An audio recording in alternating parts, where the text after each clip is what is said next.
Good evening, and welcome to A Glimpse of the Feminine.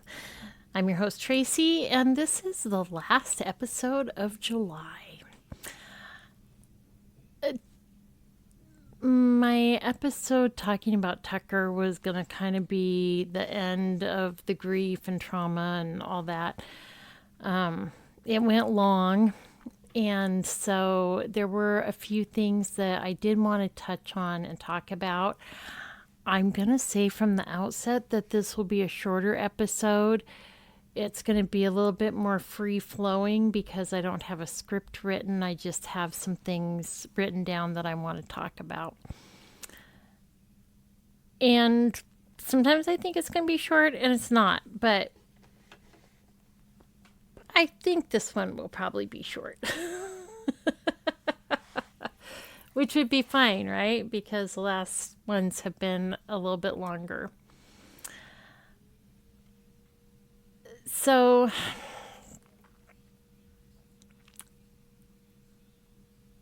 again, I guess a trigger warning. I am going to be talking about infant loss. I'm going to be talking a little bit more about the aftermath and some of the things I thought about following our loss and some of the things that I did following our loss. So a little bit more, I think, maybe on the practical end than just text story. I kind of want to start out by talking again about my oldest daughter and her question of when is our baby going to die?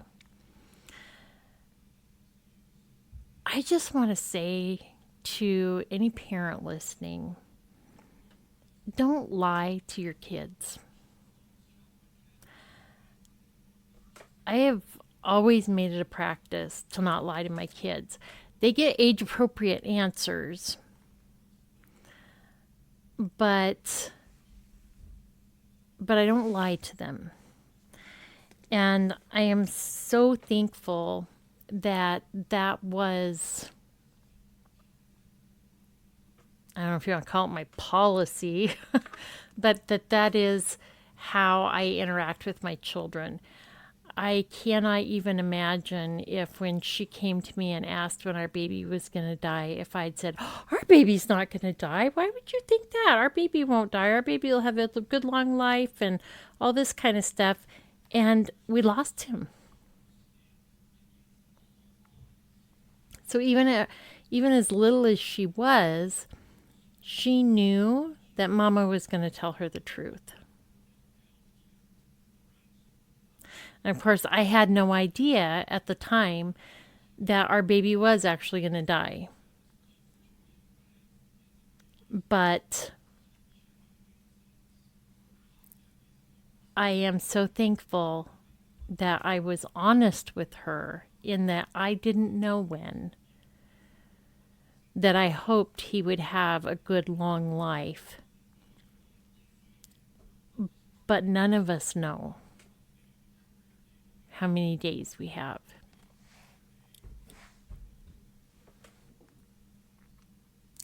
The other thing I would say to that is, and there is a scripture that says it, but I don't know offhand what it is.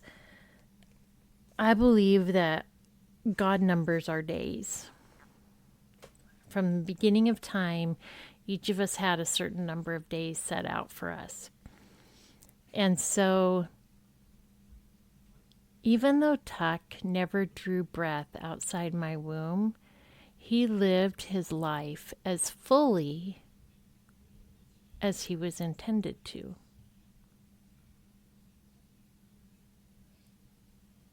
That doesn't change how much I miss him, how much I mourned what might have been,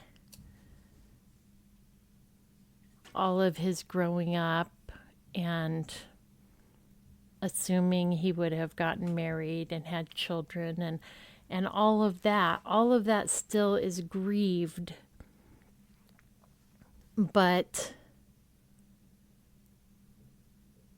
the reality is he lived the amount of time that God ordained for him to live. That is what I believe from a reading of scripture, a plain reading. Again, I'm not a Bible scholar, but that's just what I believe.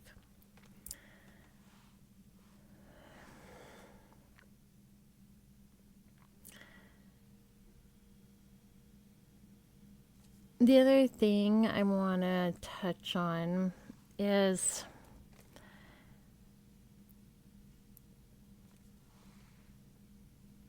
when we are shattered, when we go through any kind of trauma, but particularly if you're a parent who's lost a child, it feels like we're going to remember all of it. We're going to remember every tear that is cried. It just like, it is so raw. You can't imagine that you will forget any of it. But the reality is, with time, we do. And I found Psalm 56:8 to be very comforting to me in that time. You have kept count of my tossings, put my tears in your bottle. Are they not in your book?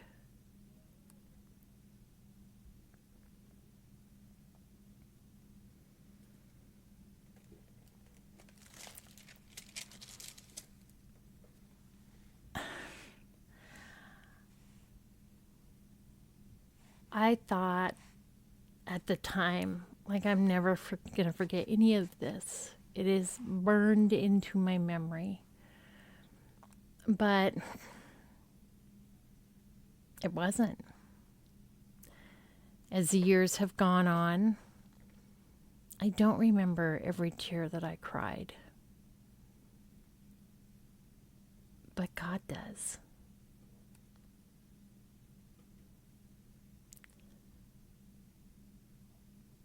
God takes note of. God gathers up our tears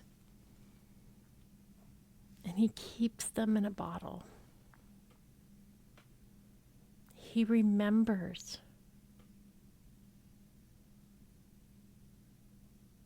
Even when our frail human minds cannot,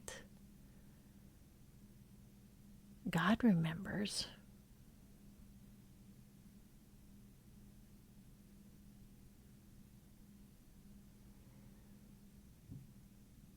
Those tears, that shattering grief, the sorrow and lament. That's not just lost to time or into some void. God remembers.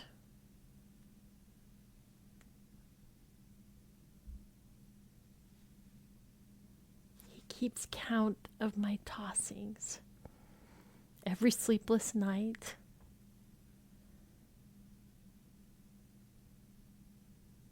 All of it. He keeps record and He remembers.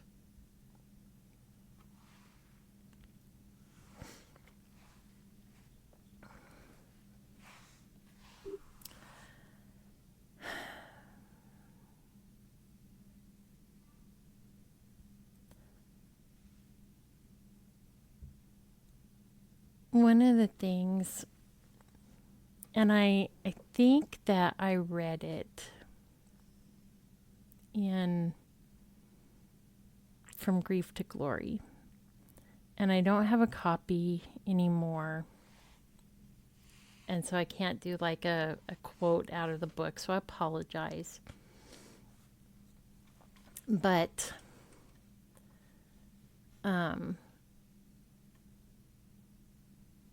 he talked about, we don't really know. What we know about heaven is so limited. And so there's a lot that we don't know. And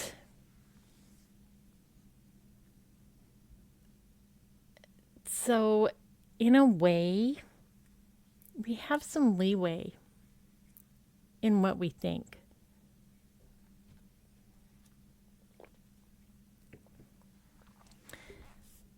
Now, I want to be careful because we don't want to come into heresy or be making up stuff that people are going to believe is the gospel truth coming out of the Bible when it's not. But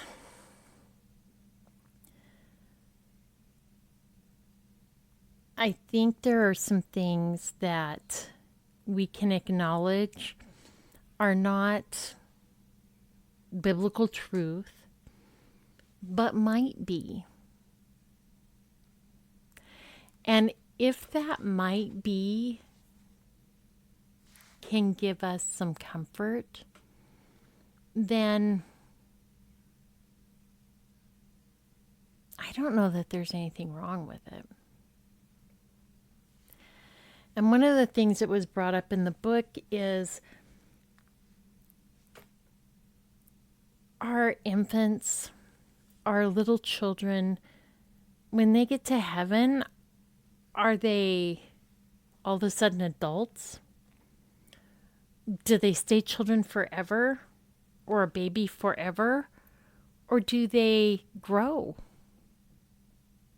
Does time, even though they are now in eternity, does time continue for them until they obviously time continues.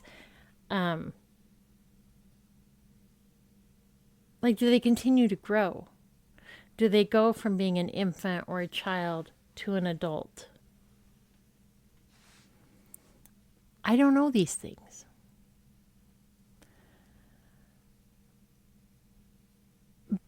But one of the things that gave me comfort was thinking about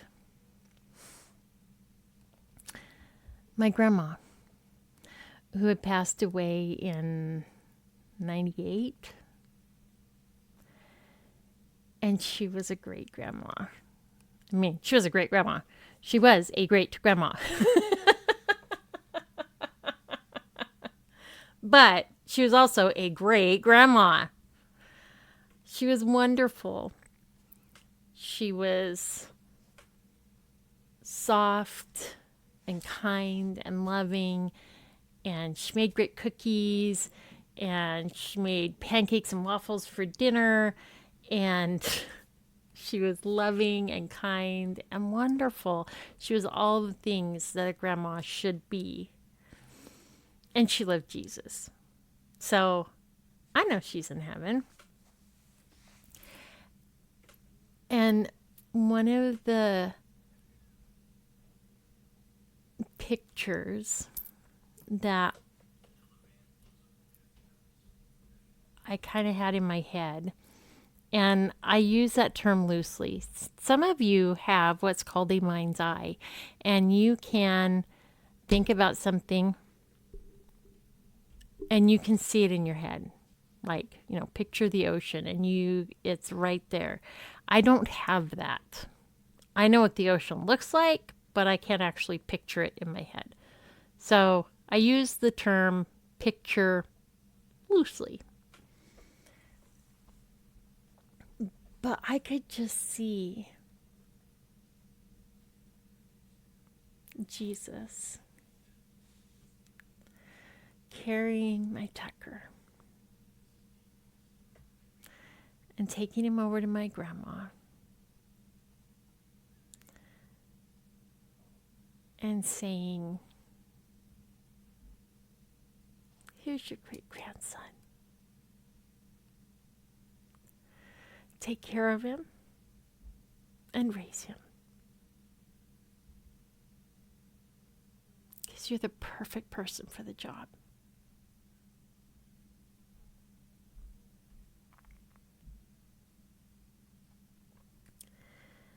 And I pictured her sitting and rocking him and reading him stories.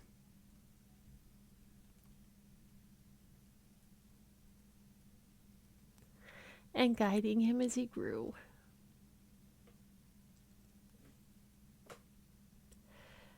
Is that how it works? I don't know. I don't know.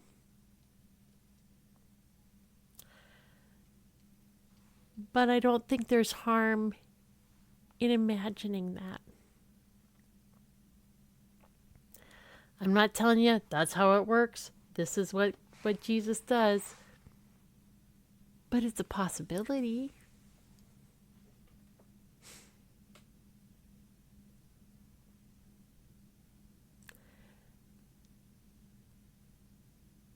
And it gave me so much comfort to think that besides Jesus, maybe Grandma's arms were the first ones to hold him.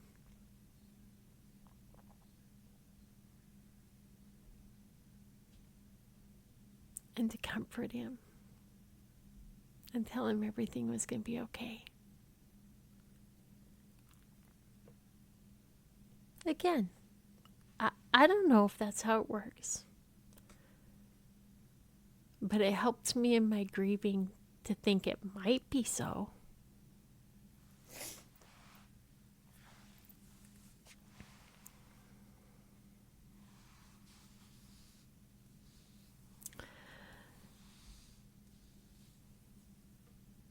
One of the things that I think my friends and family did well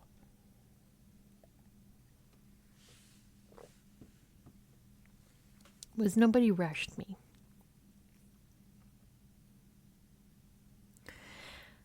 And I've seen this at other times with different kinds of grief. Maybe somebody's lost a child, whatever their age, or has lost a spouse, or has lost a parent. And, well, you got to get this taken care of right now. You need to go through their closet and get that all cleaned out and get rid of their stuff. And nobody did that to me. And as I mentioned, my mom did go and get me some nightgowns that were not nursing nightgowns because I just couldn't put on something that was made to be worn by a nursing mama. And I was not. But I had the cradle set up. I had all the baby things out and ready. And I could not bear to put those away. And nobody rushed me. Nobody pushed. Nobody asked. They just let it be. And that's really important. I needed to do that when my heart was ready. This may sound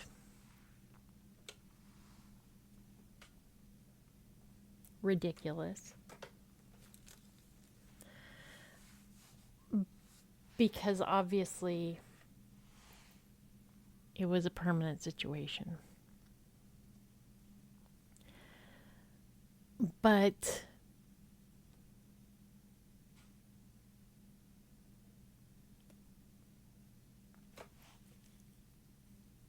by putting away the cradle and putting away the baby things,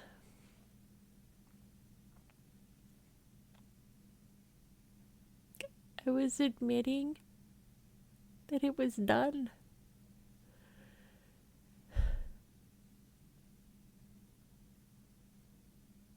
That there was no turning back. And obviously, it was done. There was no turning back.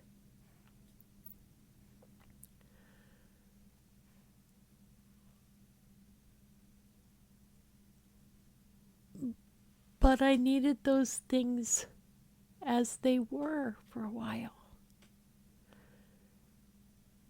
And it was probably close to a month. And one day, I knew they needed to be put away. And they could not be left out any longer. And so, I packed up all the baby clothes and all the baby things and the cradle, and I put them in the attic.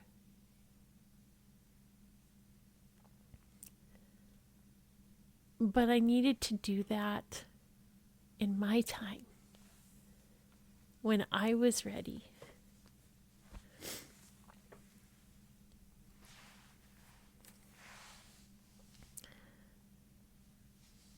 There is so much that's wrong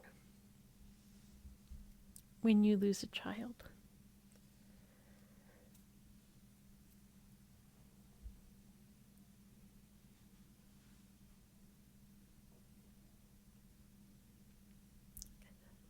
I can remember going to the store.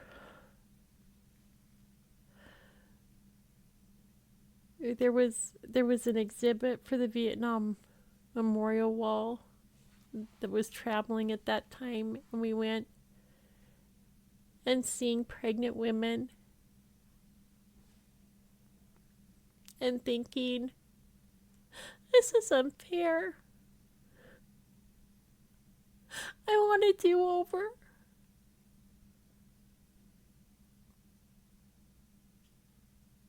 Why can't I have my baby?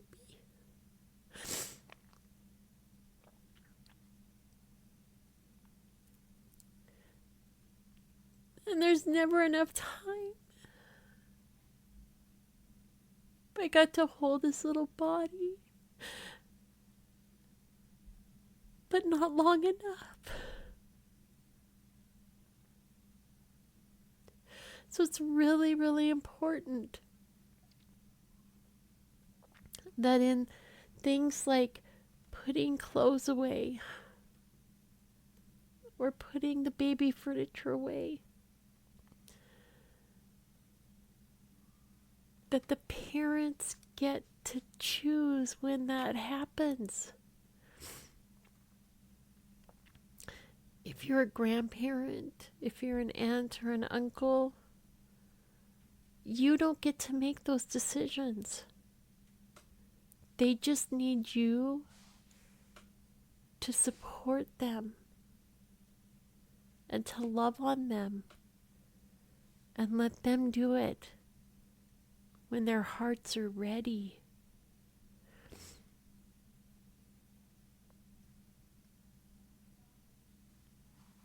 Because these are little goodbyes.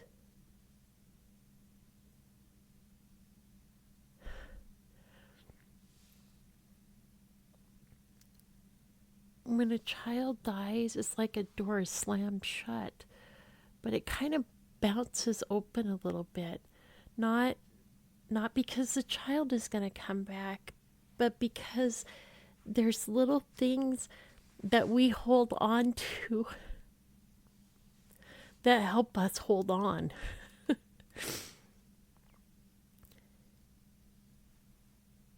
And each one of those things, when we let go of it, pushes that door a little further closed again.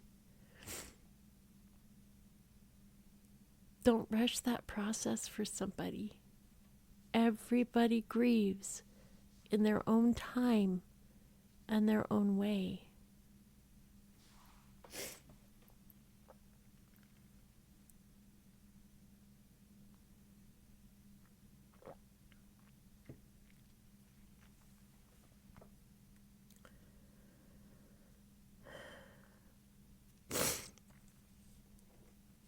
One of the last things I want to touch on is faith.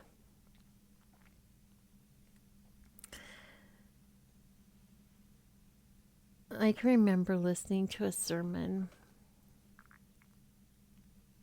and at the moment I cannot think of the name of the pastor. I used to listen to him a lot, and the sermon was on Elijah and the widow's son. The story is found in 1 Kings chapter 17. And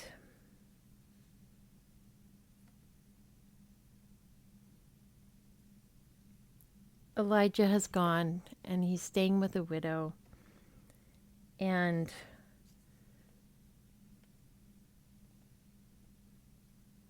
she's just about starving with her son. And is in fact preparing to die.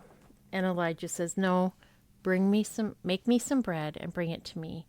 And your oil jar, like you're not going to starve." And so she does that.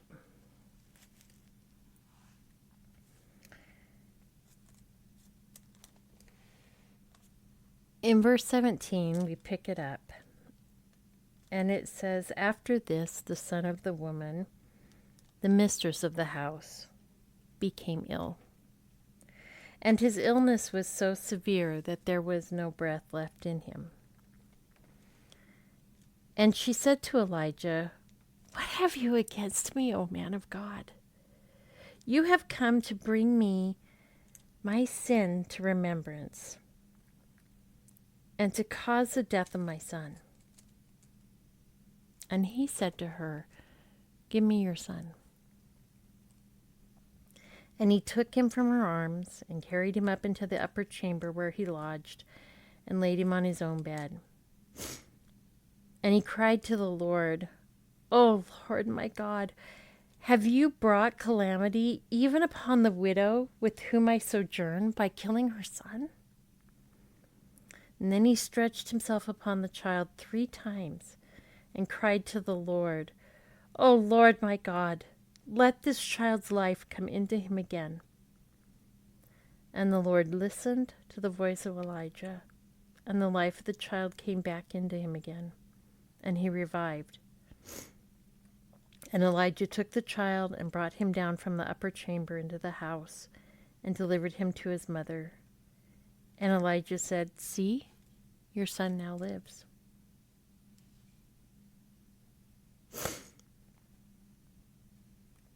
And the woman said to Elijah, 'Now I know that you are a man of God, and that the word of the Lord in your mouth is truth.'"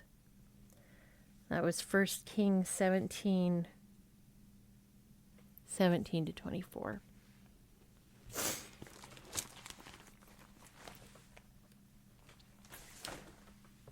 And I can remember hearing that sermon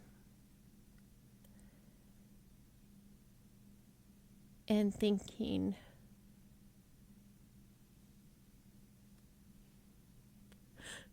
Why wasn't my faith big enough?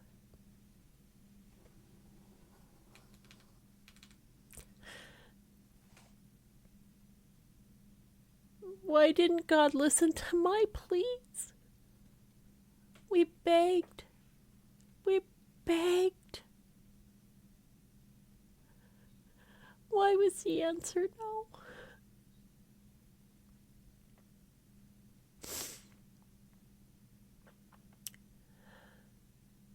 And not only were we begging, we were calling our friends and our family and saying, pray for a miracle. We need a miracle. But we didn't get it. And why wasn't my faith enough?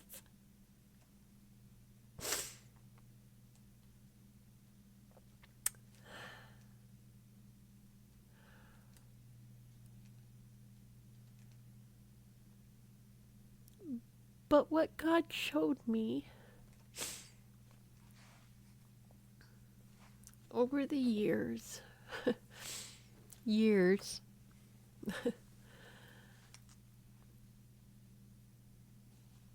was it wasn't about how big my faith was. It was about his plan for Tucker. And his plan was not that Tucker would live, was not that I would get to raise him. His plan for Tucker was an earthly death.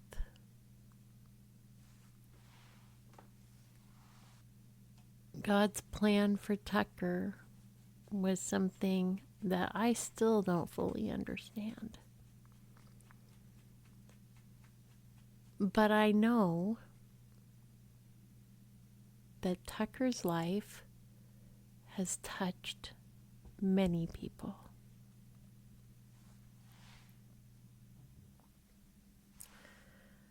I know that because Tucker's life was what it was, that it ended when it did. I have had the ability and the opportunity to reach out to so many other grieving moms,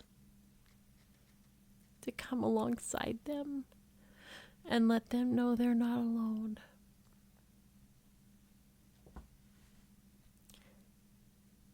And I know that even while I grieve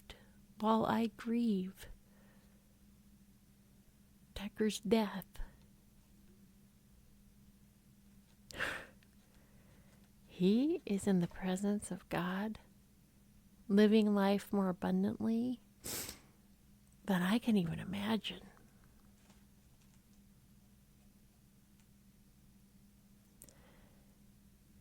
Tucker never experienced heartache.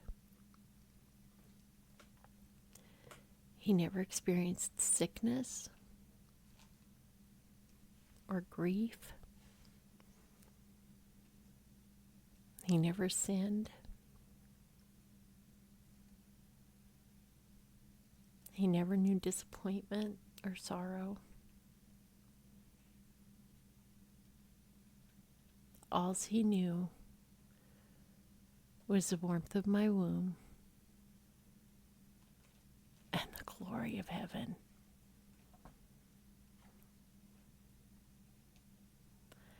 And that, my friends, is not about how big my faith is.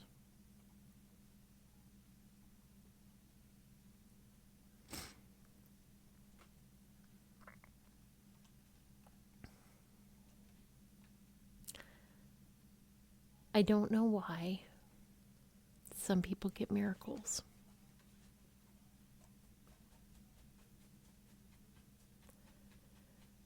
And some don't. But I do believe that God has a plan.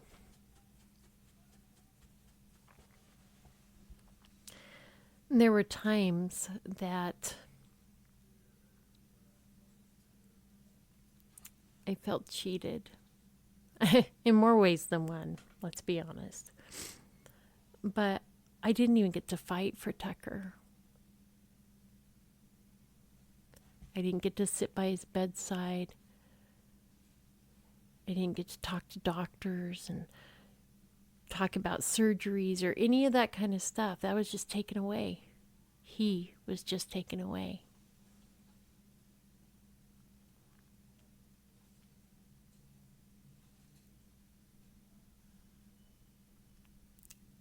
But 6 years down the road, he had a brother that was born dead, but restored to us. And I wasn't even awake to be able to pray.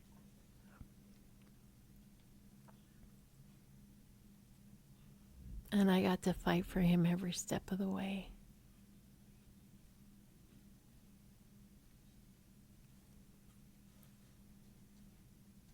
I don't know why God does things the way he does them, but I know that he's good. And I know that there is a purpose and a plan to it all. You may not believe that way. That's okay. I have to. I cannot believe that things are just random and just happen.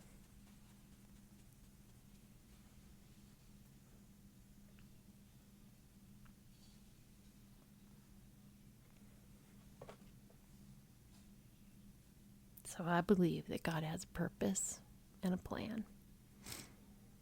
And he's not done yet. So these were just a few things I wanted to touch on after I got to the end of Tech's story last week, and I was like, doggone it, there were things I wanted to say that it was just going too long. I apologize if this was kind of a scattered mess, but I wanted to share these extra thoughts, things that I had thought about, gone through, things that I did. And I hope somewhere in it there's an encouragement for you, how you can come alongside and help somebody else, or how you might be able to navigate the grief you're walking through. Until next time.